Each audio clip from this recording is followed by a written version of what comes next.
Assalamualaikum warahmatullahi wabarakatuh.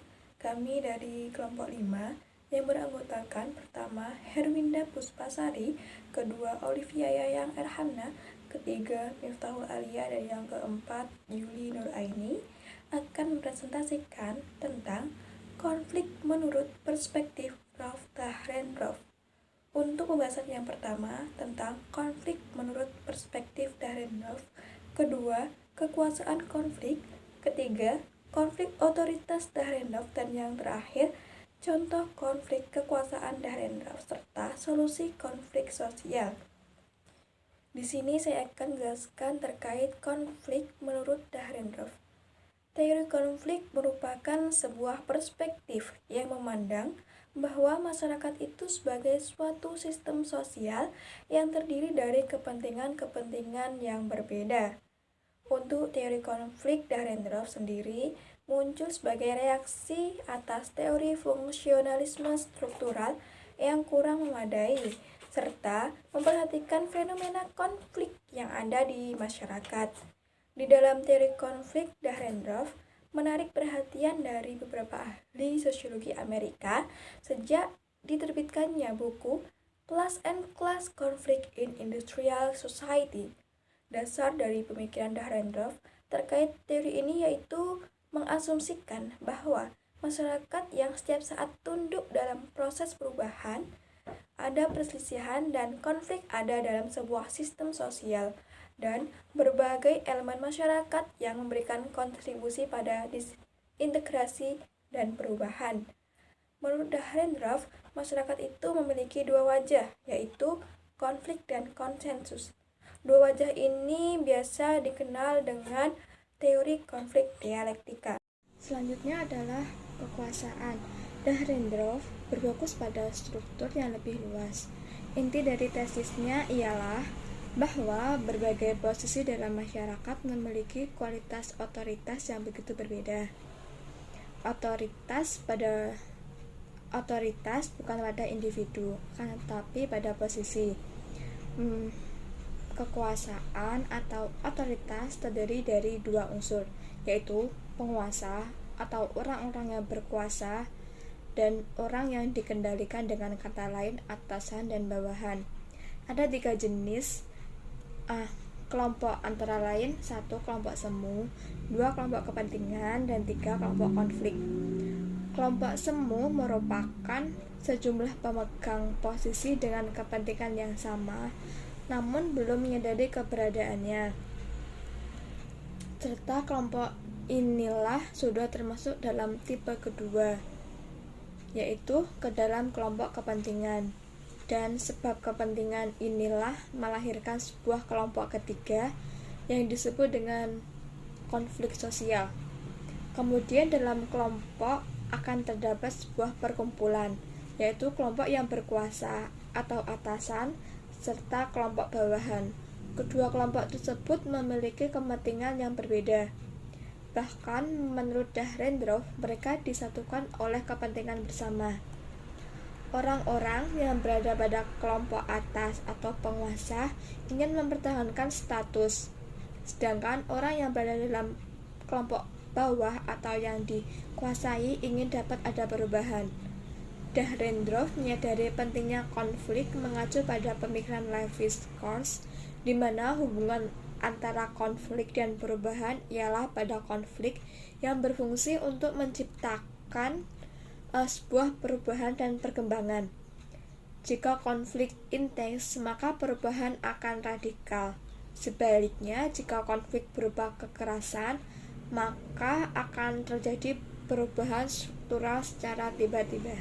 Menjelaskan mengenai konflik otoritas dari Rauf Dahrendorf. Kontribusi teoritis dari Rauf Dahrendorf, yakni teori konflik, menjelaskan sebuah konsep bahwa perubahan-perubahan struktural yang ada di dalam sebuah masyarakat itu karena ada yang disebut otoritas dalam masyarakat. Menurut Dahrendorf, perubahan masyarakat sekarang menjadi masyarakat industri, yang mana relasi antara industri tidak lagi berdasarkan kepemilikan. Kemudian Dahrendorf menjelaskan sebuah konsep bahwa yang menentukan relasi kerja dalam masyarakat postkapitalis bukan kepemilikan, namun otoritas, yakni hak yang sah untuk dipatuhi. Dahrendorf memusatkan perhatian pada struktur sosial yang lebih luas. Dia menyebut otoritas tidak terletak dalam individu. Menurut Dahrendorf, tugas pertama analisis konflik adalah mengidentifikasi berbagai peran otoritas di dalam masyarakat. Oleh sebab itu, beliau memusatkan perhatian kepada struktur berskala luas seperti peran otoritas. Otoritas yang melekat pada posisi adalah unsur kunci dalam analisis Dahrendorf. Kekuasaan dan wewenang senantiasa menempatkan individu pada posisi atas dan posisi bawah dalam sebuah struktur. Karena wewenang itu adalah sah, maka setiap individu yang tidak tunduk terhadap wewenang akan mendapatkan sanksi. Dengan demikian, masyarakat disebut oleh Dahrendorf sebagai persekutuan yang terkoordinasi secara paksa. Oleh karena kekuasaan selalu memisahkan dengan tegas antara penguasa dan yang dikuasai, maka dalam masyarakat selalu terdapat dua golongan yang saling bertentangan. Sederhananya, otoritas itu terlihat dalam masyarakat kapitalis pada sebuah perusahaan, misalnya profesi manajer, CEO. Kalau kita lihat dalam struktur perusahaan sekarang ini, yakni pemilik modal kapitalis itu tidak sepenuhnya mengontrol relasi produksi antara pemilik modal dalam bekerja, karena sudah ada posisi baru yang disebut oleh Dahrendorf, yakni berdasarkan otoritas. Jadi, seorang manajer bukan pemilik modal, melainkan ia memiliki otoritas atau wewenang yang diangkat menjadi sebuah struktur yang memiliki kemampuan untuk mengontrol jalannya sebuah proses produksi. Jadi, dalam masyarakat post-kapitalis, kepemilikan modal atau saham tidak hanya satu orang saja yang memiliki, namun untuk sekarang ini banyak. Dalam proses otoritas juga bisa menimbulkan konflik. Jadi, dengan adanya posisi baru yang ada dalam masyarakat, yakni otoritas, pembagian kelompok yang memegang otoritas dan ada kelompok yang harus patuh pada otoritas. Jadi, kalau seorang manajer atau CEO dimasukkan dalam sebuah kelas yang memiliki otoritas atau memiliki fungsi untuk mengontrol jalannya produksi relasi di sebuah industri, di sisi lain ada kelas yang tidak memiliki otoritas dan mereka harus patuh pada sebuah otoritas tersebut.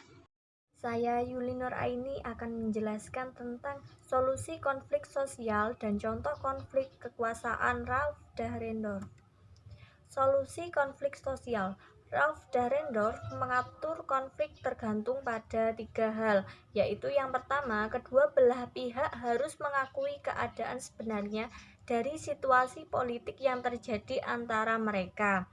Bisa dikatakan harus ada pengakuan dari kepentingan yang diusahakan oleh pihak yang lain. Yang kedua, kepentingan yang diusahakan harus tersusun secara rapi, tidak terpisah-pisah. Jadi, masing-masing pihak bisa mengerti dengan jelas cakupan tuntutan pihak lain. Yang ketiga, kedua belah pihak harus menyepakati aturan main yang menjadi dasar dan patokan dalam berinteraksi antar mereka. Sesudah syarat di atas tercukupi, maka Dahrendorf menyebut ada tiga bentuk pengaturan konflik, yaitu yang pertama, bentuk konsiliasi yang dilakukan lewat kursi parlemen atau parlemen di mana seluruh pihak berdebat dan berdiskusi dengan terbuka untuk mendapat kesepakatan. Yang kedua, dalam bentuk mediasi, di mana kedua belah pihak setuju mencari nasihat dari pihak yang ketiga. Yang ketiga, bentuk arbitran, yaitu kedua belah pihak sepakat untuk memperoleh keputusan yang bersifat legal sebagai jalan untuk konflik. Pihak ketiga di sini berperan sebagai arbitrator. Namun para pihak memiliki hak untuk menolak ataupun menerima keputusan yang diambil oleh wasit. Selanjutnya adalah contoh konflik kekuasaan Ralph Dahrendorf. Contohnya dalam kasus konflik industri dalam hubungan buruh dan pengusaha di perusahaan X di Malang. Penelitian tersebut dilakukan di perusahaan X. Selanjutnya, contoh konflik kekuasaan Ralph Dahrendorf. Misalnya, dalam kasus konflik industri dalam hubungan buruh dan pengusaha di perusahaan X di Kota Malang. Penelitian tersebut dilakukan di perusahaan X yang mengalami permasalahan industrial yang digambarkan dengan aksi mogok kerja yang terjadi pada awal bulan Februari tahun 2013. Perpecahan antara buruh dan pengusaha yang disebabkan tindakan pengusaha yang melakukan pembatasan hak-hak buruh dan pelanggaran hak-hak normatif. Penyebab permasalahan yang dominan adalah buruh mendapatkan gaji dalam waktu kerja selama seminggu yang mempunyai nominal jauh dari UMK, di mana jumlah UMK di Kota Malang pada tahun 2013 adalah Rp1.340.300. Konflik yang melibatkan pengusaha dan buruh tersebut diakhiri dengan bentuk negosiasi atau perundingan biparit. Sekian penjelasan dari saya.